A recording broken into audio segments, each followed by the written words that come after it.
அன்பார்ந்த சகோதர சகோதரிகளை இயேசு கிறிஸ்து நாமத்தினால உங்களை நான் வாழ்த்துகிறேன். இப்போ 2 அனுபவம் தேவ தூதரோடு உள்ள 2 அனுபவத்தை உங்களோடு கூட ஷேர் பண்ணியிருக்கிறேங்க.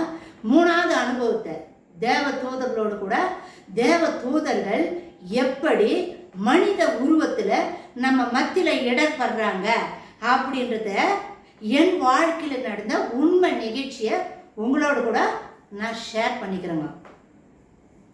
சாட்சியாக கூட இதை நான் சொல்கிறேங்க.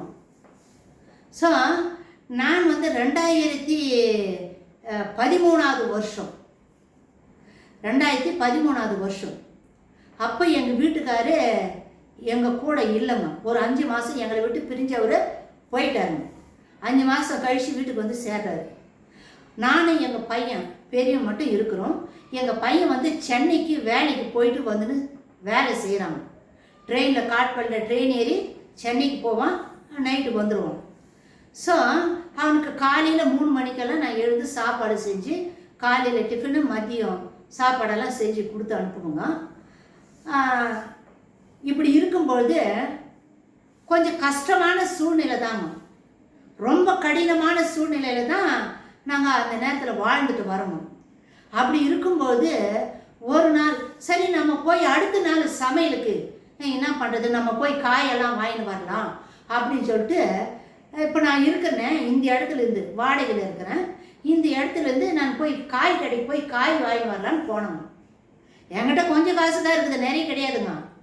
ஒரு 2 நாளைக்கு நம்ம காய்ங்க வாங்கி வந்து வச்சுக்கலாம் அப்படின்னு நான் போகிறேங்க. போக சொல்ல படி இறங்கி நான் பை எடுத்துன்னு போகிறேங்க. போகும்போது மனசில் நினைக்கிறேங்க, என்ன நினைக்கிறேன்னா, ஏசப்பா இந்த நேரத்தில் என் எதில் யாரும் வந்துடக்கூடாது, பிச்சு கேட்கறதுக்கோ உதவி கேட்கறதுக்கு யாரும் வரக்கூடாது அப்படி. ஏன்னா என்கிட்ட இருக்குது கொஞ்சம் காசு தான், கேட்டால் கொடுத்துட்டா நான் என்ன பண்ணுவேன். அதனால் இப்படி மனசில் நினச்சிக்கிட்டே நான் போகிறேங்க. போனாக்கா அந்த காய் கடைக்கு முன்னாடி போகிறோம், கொஞ்சம் தூரம் தான் இருக்குது. ஒரு பெரியவர் பாருங்க, வெள்ளை ட்ரெஸ்ஸு, வெள்ளை பேண்ட்டு, வெள்ளை ஷர்ட்டு, ஒரு ஜோல்னா பை ஷோல்டரில் மாட்டிக்கிட்டு எதிர்க்கா வராரு.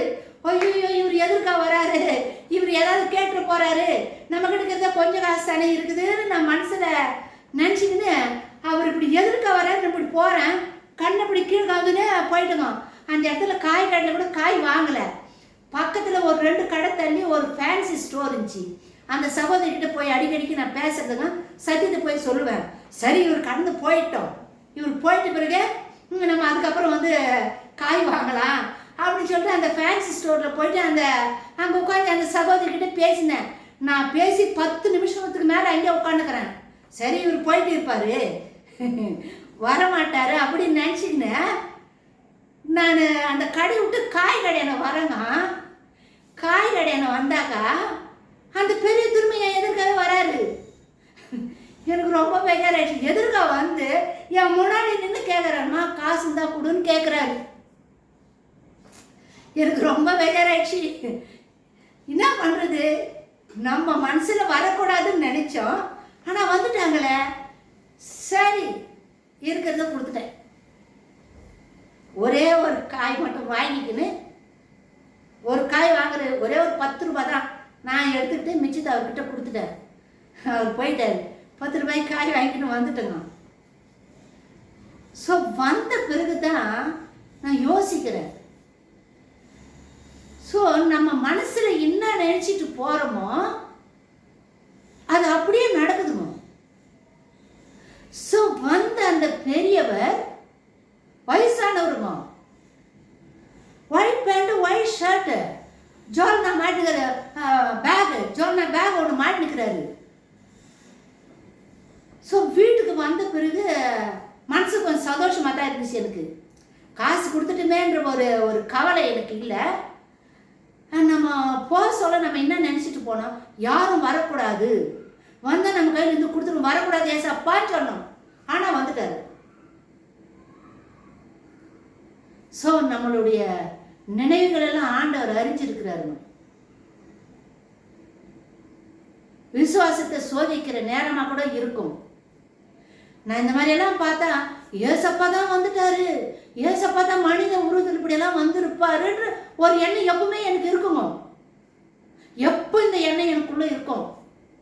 இப்போ கூட என் கூட தேவ தூதர்கள் இருக்கிறாங்கன்ற ஆழமான நம்பிக்கை இருக்குதுங்க. ஆழமான நம்பிக்கை எனக்கு இருக்குதுங்க. நான் ரட்சிக்கப்பட்ட ஆரம்பத்தில் எல்லாம் கூட கரெக்டாக மணி 2:30 மணிக்கு தொடை தட்டுவாங்க. ஆள் தட்டுற மாதிரியே தட்டுவாங்க, ஜபத்துக்கு எழுந்துக்கணும்னு. ஆசிரியர் சொல்ல ஜெபிக்கெல்லாம் தெரியாது, என்ன செய்ய முடியும்? ஆண்டவரை பாடி பாடி பாடி ஆராதனை பண்றதா, பாடுறதா வேலை, வேற ஒன்றும் கிடையாது. நல்லா கிட்டத்தட்ட 1 மணி நேரம் 2 மணி நேரம் பாடி பாடி பாடி கப்புன்னு அப்படியே படுத்துமா. கரெக்டாக அந்த டைம் ஆச்சுன்னா தொடை தட்டுவாங்க. இன்னைக்கு கூட தேவ தூதர்கள் என்னோட கூட இருக்கிறாங்க. எனக்கு கார்டியன் ஏஞ்சல் ஆண்டவர் கொடுத்துருக்கிறாரு.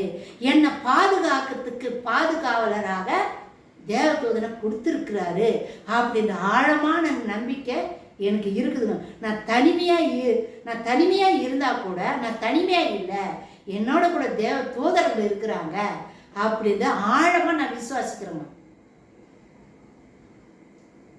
இப்போ கூட ஆழமாக நான் இப்போ உங்களோடு கூட இதெல்லாம் நான் பேசிட்டு இருக்கிறேன் பார்த்தீங்களா? இதெல்லாம் என் வாழ்க்கையில் நடந்த உண்மையான நிகழ்ச்சிங்க, பொய் இல்லை, சத்தியம். மாரநாதா